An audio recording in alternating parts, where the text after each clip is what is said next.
Fala, turma, vamos continuar? Artigo 64, nós estamos na seção 3, tá? Do título 3 do capítulo 1, seção 3 da incompetência. Começando pelo artigo 64. A incompetência absoluta ou relativa será alegada como questão preliminar de contestação.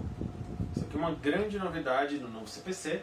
Antigamente você tinha a competência absoluta sendo alegada como preliminar e a competência relativa sendo alegada na exceção de competência, aquelas exceções processuais. Uma delas era a exceção de competência e agora não existe mais. No processo de trabalho já não se utilizava isso, já se privilegiava a instrumentalidade das formas, tá?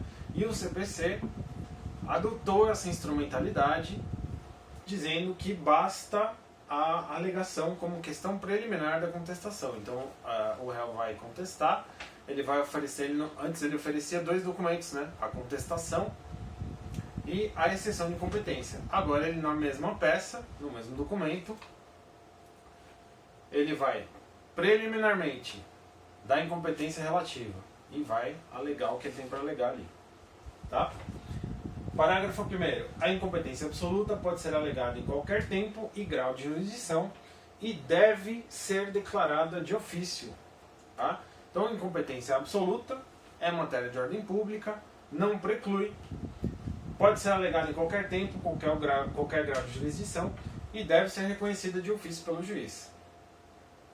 Tá? Parágrafo 2º.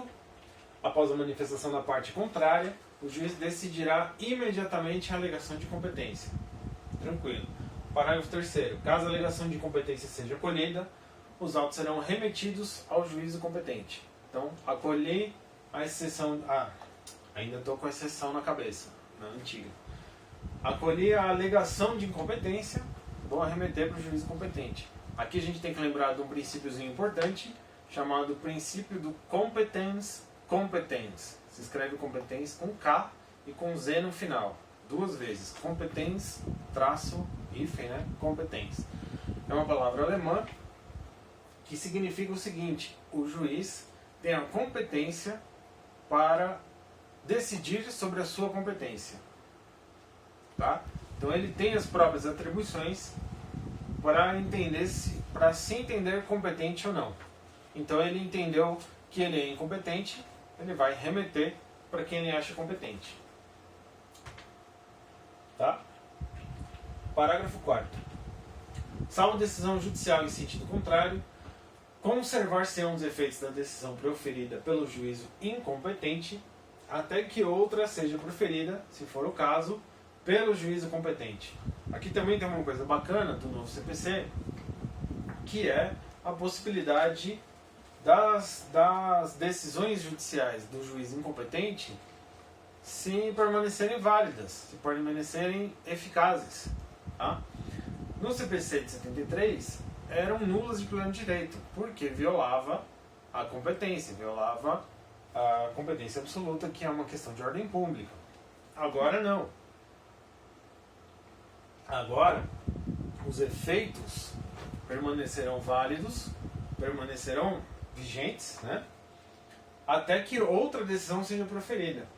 E o juiz pode ratificar, inclusive, o juiz que recebeu pode ratificar. Tá? Os atos não decisórios são válidos. Tá? Por exemplo, uma citação, uma intimação. Tá? Esses atos, mesmo que proferidos por um juiz incompetente, permanecem válidos. Tá? Vou dar um exemplo aqui. Um juiz estadual que estava tratando de um assunto relacionado a uma das pessoas jurídicas de direito público federal. Uma autarquia, por exemplo. Uma autarquia de fiscalização profissional. Aí esse juiz, ele determinou a citação do réu, ele proferiu uma tutela de urgência, tá? E com a citação veio ali a alegação de incompetência absoluta. Como fica aquela tutela de urgência que foi deferida? O juiz vai manter aquela tutela, vai encaminhar ao juízo federal competente, tá? E o juízo federal, primeiro com relação à citação, porque é um ato não decisório, está mantida. O juízo federal vai analisar se ele ratifica ou não aquela tutela de urgência que foi concedida pelo juiz estadual. Ele pode, inclusive, ratificar e manter os efeitos. Tá? E aí, aquela tutela permanece válida. Tá? Ou então ele pode... Não, ele não ratifica aquela tutela de urgência e vai proferir uma nova decisão a respeito daquela tutela de urgência. Ele vai indeferir a tutela, por exemplo. Então aí os efeitos caem. Tá? Mas esse parágrafo 4º aqui é bacana, porque daí você dá um efeito melhor para esses atos decisórios, tá? E aí você não perde alguns direitos que poderiam ser perdidos nessa tramitação. Então, bem bacana o parágrafo 4º do artigo 64. Artigo 65. Prorrogar-se-á a competência relativa se o réu não alegar incompetência preliminar em contestação. Parágrafo único. A incompetência relativa pode ser alegada pelo Ministério Público nas causas em que atuar. Aqui, ele está dizendo que a competência relativa se prorroga por preclusão. Tá? Ele deixou de alegar a incompetência relativa na preliminar de contestação, precluiu e, portanto, houve a prorrogação.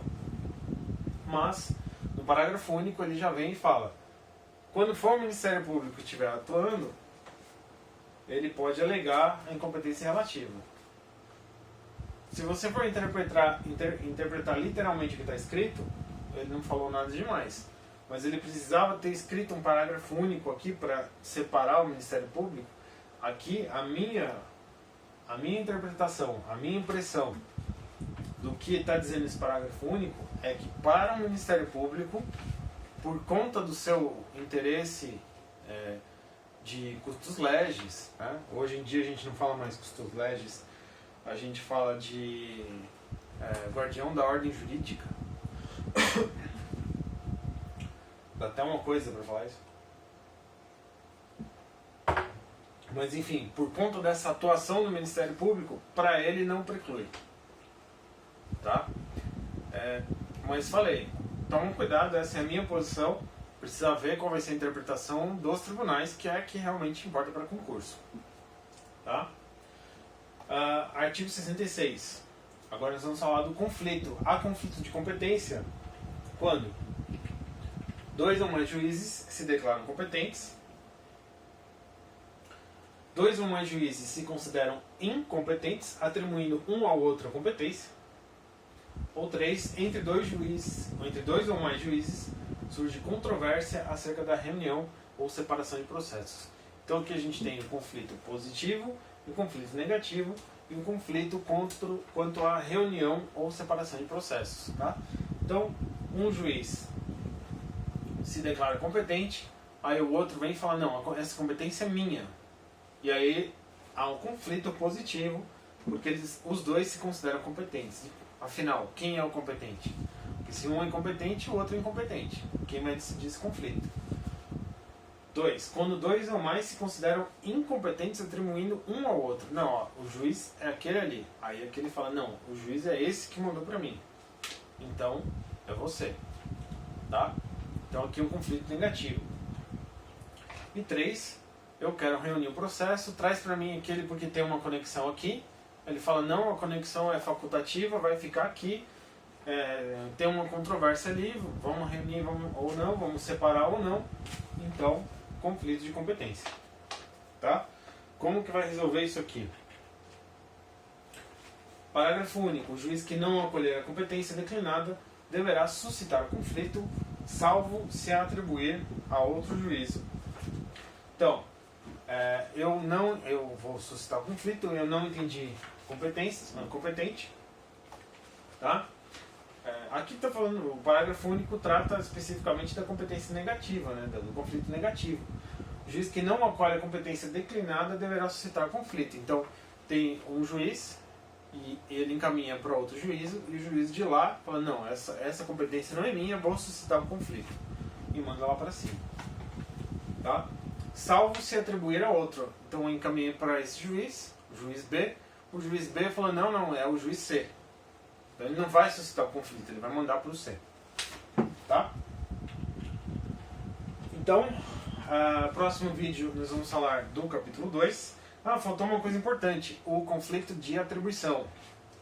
O conflito de atribuição não é um conflito de competência, mas é um assunto que pode cair numa prova, principalmente de concurso de MP. O conflito de atribuição é diferente do conflito de competência, tá? Porque, por exemplo, aqui é um conflito entre membros do MP. O conflito de atribuição se dá entre órgãos não judiciais, tá? Vamos dizer, órgãos administrativos. Tem uma polêmica com relação à natureza do MP, mas a gente sabe que o MP não é judicial. Então, o conflito entre os membros do MP é também um conflito de atribuições. Tá? Quando que isso ocorre? Por exemplo, quando dois membros do MP diferentes entendem que devem abrir um inquérito civil sobre determinada matéria. Tá? Normalmente isso ocorre não no direito penal, mas pode acontecer no direito processual civil. Então, quando se tratar do inquérito civil, por exemplo. Tá?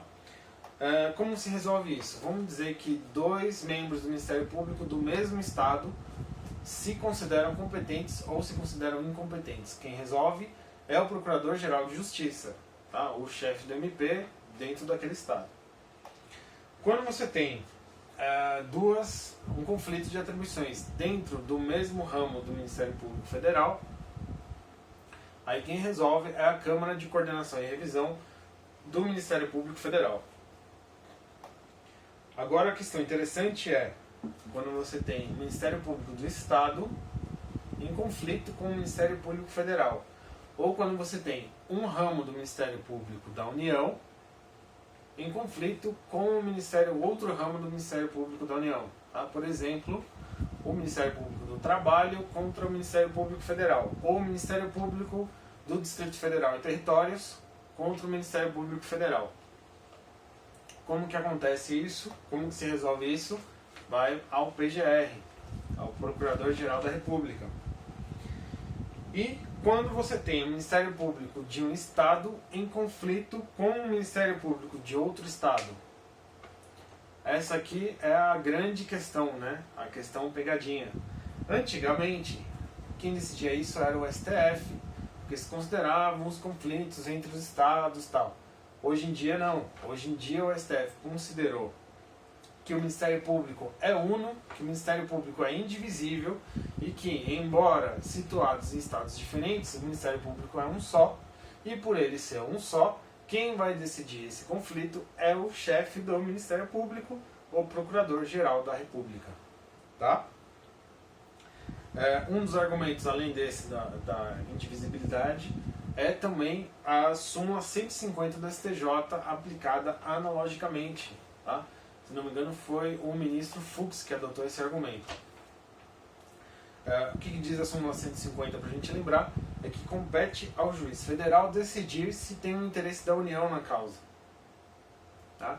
Essa súmula é aquela importante que o juiz estadual não vai nem analisar se tem aquela que mitiga ou competência. O juiz estadual não vai analisar se tem interesse da União ou não, ele vai mandar para o juiz federal direto. Então o que acontece? Havendo esse conflito entre ministérios públicos dos estados diferentes, quem vai decidir isso é o chefe do Ministério Público Federal. Tá bom? Então, próximo vídeo, capítulo 2 da Cooperação Nacional. Até mais.